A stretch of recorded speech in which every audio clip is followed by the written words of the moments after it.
রাজ্যপালকে পাল্টা আক্রমণ করলেন মেয়র তথা মন্ত্রী ফিরহাদ হাকিম।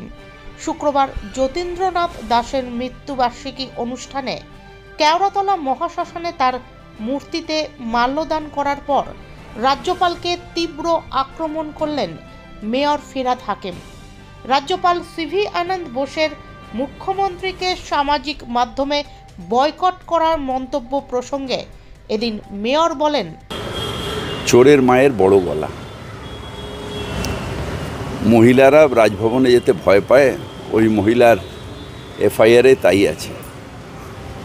এখন যতদিন মোদী সরকার আছে উনি প্রোটেকশনে আছেন, কিন্তু যেহেতু মহিলারা যেতে ভয় পায় তাই একটা মহিলা মুখ্যমন্ত্রীকে আগেই উনি বলছেন যে আমি থাকবো না। আসলে থাকবেন না, ওনার সাথে কোনো মহিলা একই প্ল্যাটফর্মে থাকবেন না ভয়ের চোটে। বলছি, মুখ্যমন্ত্রীর বিরুদ্ধে একাধিক সমাজ মাধ্যমে একাধিক পোস্ট, মানে বিভিন্ন বিরূপ মন্তব্য পোস্ট, তার বিরুদ্ধে যারা পোস্ট করছে তাদের সামনে, বাড়ির সামনে গিয়ে অভিযানে বসে আছে তৃণমূল কর্মীরা।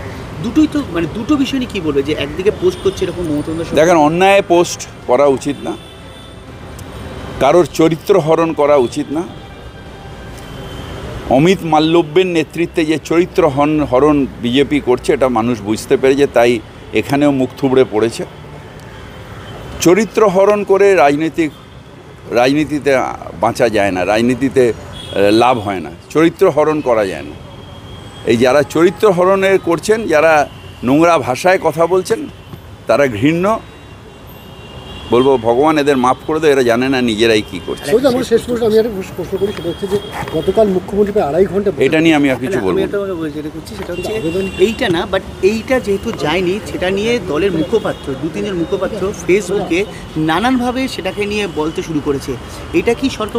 এটা আমি বলবো না, যেহেতু মুখ্যমন্ত্রী নিজে কালকে প্রেস কনফারেন্স করেছেন এই নিয়ে। এখন আমি এটা নিয়ে, এই বিষয়টা নিয়ে কিছু বলবো না, কারণ মুখ্যমন্ত্রী নিজে বলেছেন। আজকে রাজনীতিটা অন্য রকমের রাজনীতি হয়ে গেছে। আজকের রাজনীতিটা হিংসার না রাজনীতি, আজকের রাজনীতিটা দমন পীড়নের রাজনীতি। আজকের রাজনীতিটা একটা অন্য পরিস্থিতি, শুধু ভারতবর্ষে না, সারা বিশ্ব জুড়ে একটা যেন অস্থিরতা হয়ে গেছে মানুষের মধ্যে।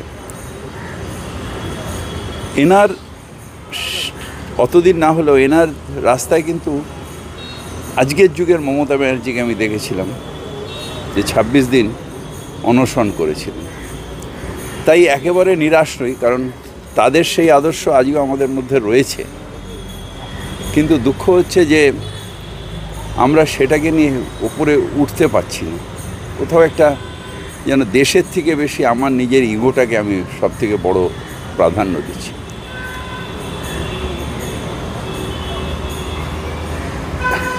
আমাদের দেশে অ্যাটলিস্ট এখন দেখছি বিচারের বাণী নীরবে নিবৃতে কাঁদছে না।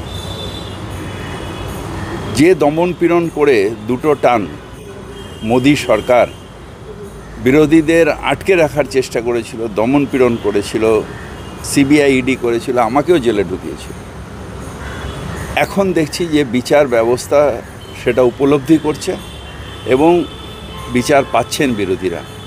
আজকে আমি অত্যন্ত খুশি যে কেজরিওয়াল সাহেব একটা কেসে হয়ে গেছিল, ইডির কেসে আটকে ছিল, তাকেও আজকে দেওয়া হলো এবং আস্তে আস্তে সবার জামিন হবে।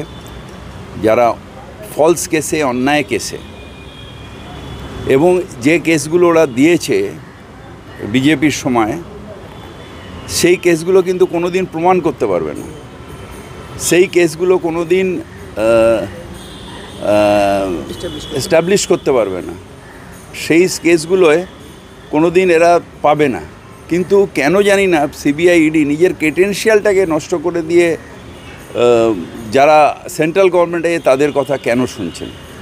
কারণ এই কেসগুলো যখন জিরো হয়ে যাবে, যেরকম অমিত শাহর কেসটা তারা নিজেরা বলল যে কিছু পাওয়া যায়নি বলে কেসটাকে উইথড্র করলো। তো এইরকম কেসের মানে কি? একটা অফিসার তো নিজের স্বতন্ত্র থাকবে, যে কোনটা আইন পড়েছে, সে ওথ নিয়েছে, সে তো এই ব্যাপারে স্বতন্ত্র থাকবে যে আমি করব। শুধু প্রভু চাপ দিলেই এটা করে দেবো, এটা ঠিক না। এবং আমি নিজে যখন অ্যারেস্ট হয়েছিলাম, আমাকে সিবিআই অফিসাররা বলেছিলেন যারা, যে আমাদের কিছু করা নেই, দিল্লির চাপ। অরবিন্দ কেজরিওয়াল যাকে আটকে রাখার চেষ্টা হতে জামিন পেয়ে গেলেন, শহীদ যতীন্দ্রমোহন সেনগুপ্তর 96তম আত্মত্যাগ দিবস।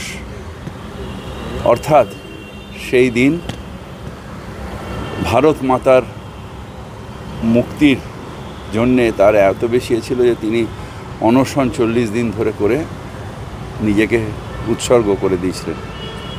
এটা একটা দৃষ্টান্ত ভারতবর্ষের কাছে। আমরা যারা আজকের দিনে এইসব রাজনীতি নিয়ে থাকি, এসব মানুষের কথা যখন ভাবি, তখন সত্যি তাদের প্রতি শ্রদ্ধায় মাথা নিচু হয়ে যায় এবং দেশের প্রতি যে দায়িত্ব, সেই বোধটা এদের আত্মত্যাগের যে স্মরণ করি তার মধ্যে দিয়ে আসে। তাই তাকে প্রণাম জানাতে এসেছিলাম। রাজনীতি